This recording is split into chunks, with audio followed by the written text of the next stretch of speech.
Unit 10, Mass Society and Chocolate Culture in the 20th Century. The learning outcomes for this unit are: Number 1, describe the Second Industrial Revolution and its impact on society and chocolate production. Define mass society and consumer culture. Recognize the importance of Hershey's to modern chocolate production. And finally, define the term Westernization and how it applies to chocolate.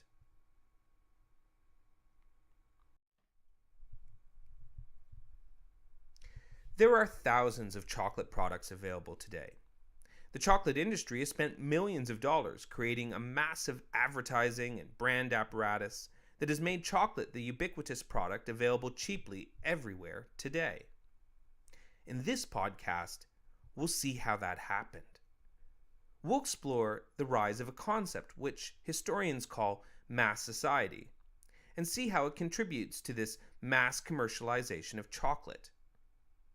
To begin, we'll need to explore the changing Industrial Revolution. By the time we reach the year 1900, it has been more than a century since the Industrial Revolution began. Historians trace the changes that occurred in the late 19th and early 20th century and sometimes refer to it as a Second Industrial Revolution. The Second Industrial Revolution saw the speed at which production occurred increase dramatically. It was the beginning of the use of assembly lines and electricity. Assembly line production is mass production. It allows for cheaper and more plentiful goods than ever before.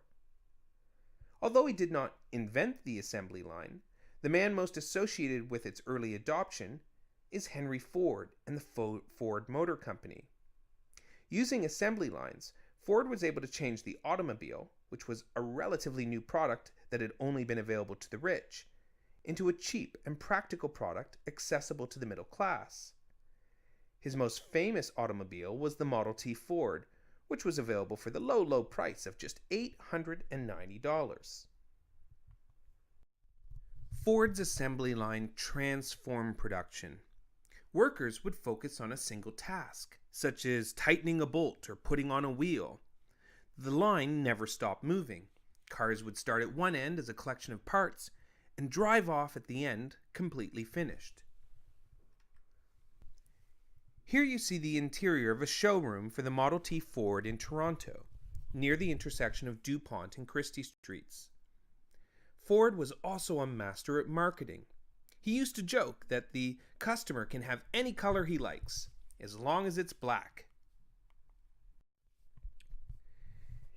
The Second Industrial Revolution and its growth in consumption produce a phenomenon which begins in the 20th century called mass society.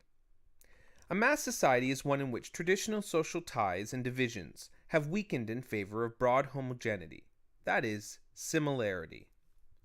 It is characterized by an expanding range of media such as print, radio, and film. The mass society produced by the Second Industrial Revolution makes us all consumers and participants in the same broad culture. It is accompanied by an increased standard of living and rising incomes. Mass society is characterized by a massive growth of consumption and advertising. It is sometimes said that mass society represented the democratization of leisure, as advertisers increasingly target broad audiences. Take a look at the advertisement to the right for a jewelry in Germany in the 1920s. It says, "Wear jewelry, it makes you a winner, and it's the ideal Christmas gift."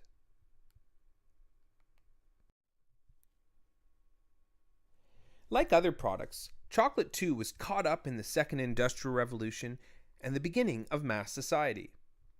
Its transformation during this period is most closely associated with just one man, Milton Snavely Hershey, who has been called the Henry Ford of chocolate makers. Hershey did for chocolate what Ford had done for cars. He built a chocolate factory in rural Dairy Township in Pennsylvania. A town was created around the factory to support what he called Hershey's Town. Like Henry Ford, Hershey modeled production on an assembly line. The town and the factory became a single, efficient entity. Workers were provided by amenities built by the company in the town: churches, schools, parks, hotels, and even a golf course. Needless to say, Hershey's massive production required vast amounts of milk and sugar in addition to cacao. To provide this, the company owned 8,000 dairy farms, which provided 60,000 gallons of milk to the factory. By the 1920s, 50,000 pounds of chocolate were produced in the factory each day. With skilled marketing techniques, Hershey dominated the American market and made its chocolate one of the most successful food products in history. The Hershey bar became the quintessential chocolate bar.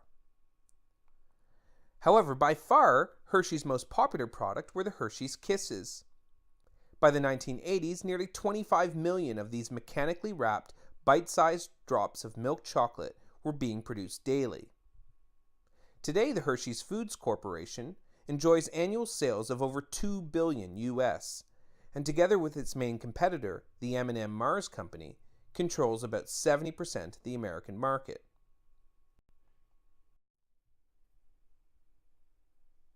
The huge success of the marketing and production machine of Hershey's has contributed to chocolate's position as a symbol of Westernization. Westernization, of course, doesn't just apply to chocolate. When we use that term, in general, we're referring to the adoption and assimilation of Western ideas, culture, and diet. The golden arches of McDonald's, for example, are now a common sight everywhere in the world, as is soft drinks such as Coca-Cola. Westernization, for the most part, is a one-sided cultural exchange. Local markets do change products, so McDonald's, for example, might alter its menu somewhat to appeal to local tastes, but broadly speaking, the cultural exchange comes mostly from one side. As a result, chocolate and other westernized products not only export tastes and flavors, their advertising becomes vehicles of Western norms of gender, family, and ideals. It is after World War II and the beginning of the Cold War that Westernization and the normalization of American values and ideas of family life become inextricably linked to advertising culture. It's not just an ad for a Coke or a chocolate bar. It's also an ad for the American way of life. The spread of chocolate and its westernizing influence hasn't abated today. Although Western countries remain by far the biggest consumers of chocolate, consumption rates in the rest of the world are on the rise. For example, 30 years ago, most people in China had never eaten a piece of chocolate. Today, Asian markets account for almost 20% of chocolate consumption.